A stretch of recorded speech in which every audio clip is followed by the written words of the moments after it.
So another thing that happened this morning, they did a study where they said, like, what are the top names that people say when they're intimate with their partner or they begin to climax an orgasm, right? The two names is their partner's name, or they will say, oh my God, when they're getting to climax, right?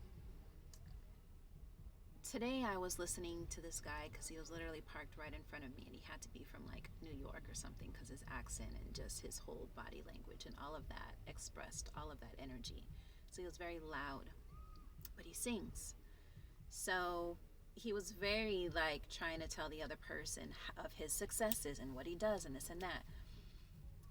But the beautiful part about that, regardless of that, is that when the guy left, he started singing. And he started saying, thank you, God, for, continuing to, be in my space and allowing me to live. Thank you for, your compassion in my life. And thank God for. So he kept saying God. Now, I know people usually, right, will see God as something outside of themselves. But I think on a spiritual connection, which we all have, you really are giving honor to yourself. When somebody is in a space of climaxing and they say, oh God, it's because you know that you're open, your body is open, you're receiving this beautiful orgasm that is just taking you to another level of yourself, right? It's taking you somewhat to the Godhead. And so that's why we say, oh God, or oh my God.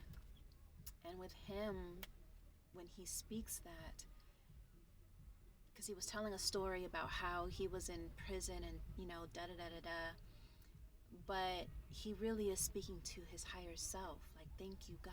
Thank you to my higher self for seeing my worthiness and allowing me to, be so called saved again, right? So I think oftentimes, whether on a conscious or a subconscious level, we are always giving honor and praise to our inward self.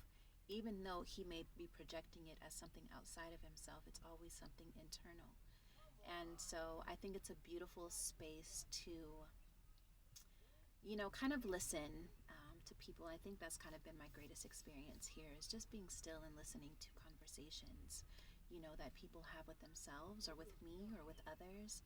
And it really shows that whether people are aware of it or not, you are connected to source energy.